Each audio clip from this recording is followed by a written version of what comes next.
Boa noite, turma. Tudo bom?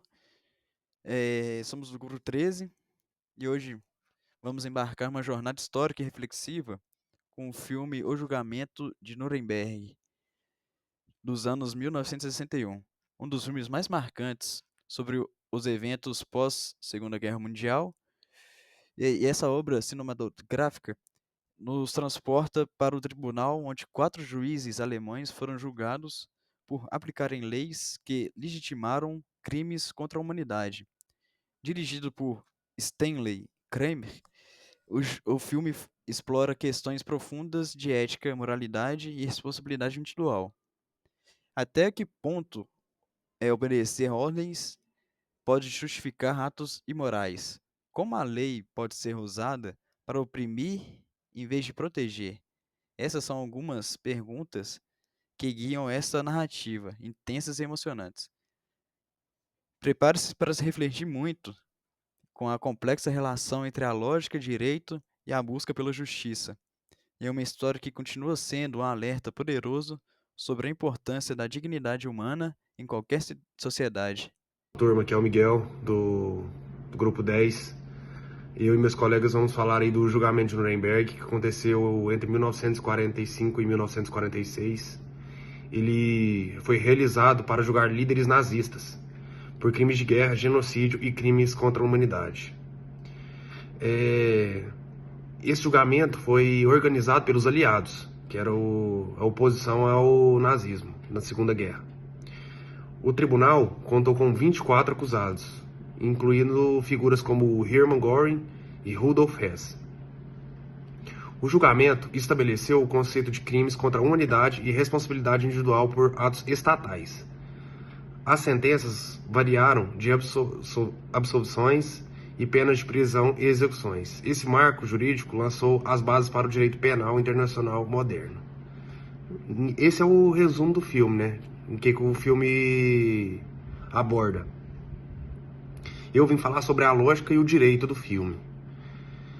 Então, a lógica por trás do julgamento, ela trouxe a responsabilidade individual, que, embora os acusados alegassem seguir ordens, o tribunal reafirmou que a obediência a ordens não exime a responsabilidade criminal. Assim, no filme eles abordam bem isso, que todos os acusados ali sempre usavam isso, que estavam seguindo ordens, mas, como eu acabei de falar, não exime, não tirava a culpa deles sobre os crimes que eles cometeram. Tem a universalidade dos direitos humanos, que é a ideia que certos crimes são tão graves que transcendem fronteiras nacionais e devem ser julgados pela comunidade internacional. Também teve a justiça como base de paz, que foi a necessidade de julgamento e punição para evitar a impunidade e restaurar ordem e a moralidade pós-guerra. Então, e depois também tem o dilema ético, que o julgamento também trouxe à tona o conflito entre a aplicação da justiça com base na lei e as implicações morais da condenação de indivíduos que alegaram agir sob uma ideologia coletiva. Não, e também até que no filme esse treino de ideologia coletiva fala que muitos nazistas, tipo assim, antes de ser capturados, que viram que ia perder a guerra, eles viam que iam ser capturados pelos aliados, eles iam e se matavam, porque eles não viam um mundo sem o nazismo. Para eles ali, era tudo. Muitos por orgulho se mataram para não viver em um mundo sem o nazismo. Agora, a interpretação do direito em Nuremberg tem a criação de precedentes, que foi estabelecimento de crimes contra a humanidade como categoria jurídica, a definição de crimes de guerra e genocídio como ações possíveis de julgamento internacional. O conflito entre o direito nacional e o direito internacional. E muitos acusados ali argumentaram que estavam apenas cumprindo ordens dentro de uma estrutura legal alemã, isso que eu falei antes aí, que todos eles aí achavam que só por estar seguindo ordens eles estavam certos, né?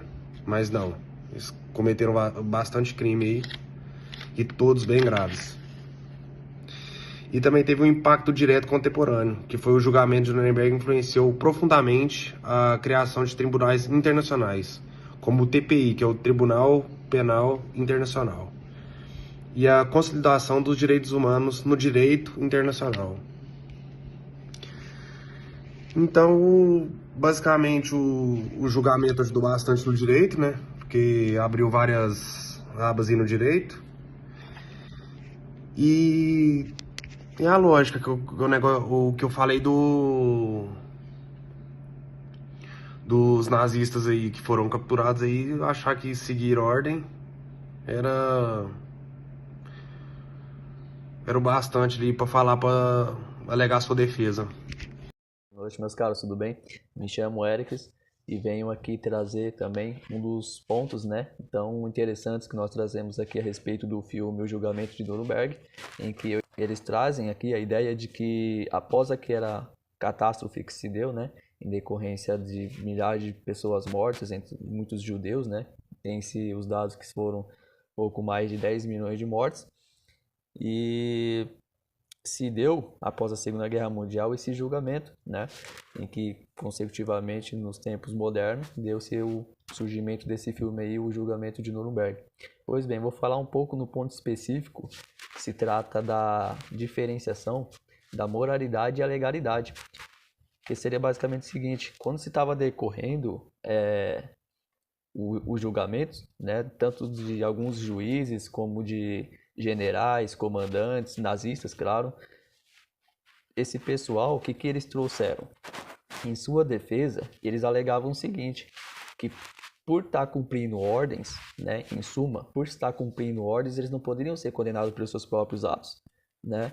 Então, eles acreditavam veementemente que por se pertencer a um regime nazista, um regime ditatorial, né, e por ter ali os seus respectivos cargos, seus respectivos trabalhos, se dava a carta de poder fazer tais atrocidades sem qualquer receio de ser penalidade futuramente.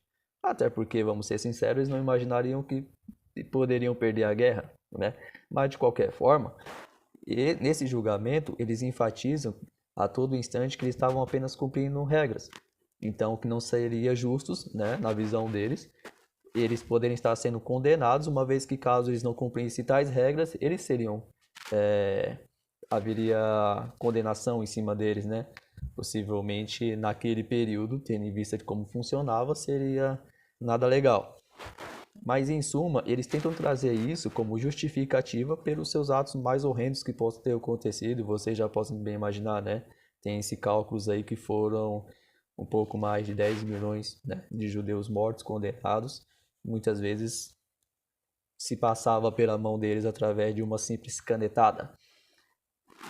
Já por outro lado, o que se tem, inclusive muitos pesquisadores se discutem, inclusive isso até hoje, a respeito, né, da diferenciação, não só da legalidade em si, mas da ética disso, se de fato eles foram culpados, se de fato eles apenas estavam cumprindo ordens, mas se tem um entendimento, inclusive majoritário, de que na verdade, não. Eles são sim culpados porque existem preceitos universais que está acima de simplesmente você vedar os olhos e dizer, não, eu estou cumprindo regras, né? Que seria a dignidade da pessoa humana, né? E o respeito à vida das pessoas.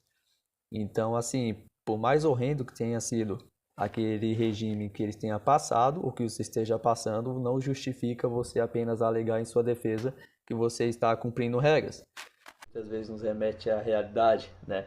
Então, assim, pessoal, em síntese, o filme ele reforça a importância, né, de uma reflexão ética constante, lembrando-nos de que a justificativa pelo cumprimento de ordens nunca deve ser usada para cometer injustiça. O filme ele é um alerta permanente para a vigilância sobre nossos princípios éticos, mesmo em contextos adversos. Então, meus amigos, mesmo nos momentos mais difíceis da humanidade sombrio, a busca pela justiça e pela verdade nos lembra que a ética e a dignidade humana são faróis que nunca devem se apagar, né? Nós temos isso em mente, a gente vai conseguir passar, né, como a humanidade sempre já conseguiu, passar por certos percalços em que mais cedo ou mais tarde a verdade, né, a, e a verdade, os preceitos universais, inclusive está amparado no nosso artigo 5º da Constituição Federal, dignidade da pessoa humana, direito à vida, etc. Isso acaba sempre prevalecendo, por mais opressor que tenha sido o regime, tá certo? Então eu espero que possa ter feito uma breve diferenciação, né, desse assunto tão espinhoso e que vocês possam ter, de certa forma, usufruído aí desse conhecimento, tudo bem? Muito obrigado pela atenção de vocês e até mais. Um pouco a respeito dessa obra-prima.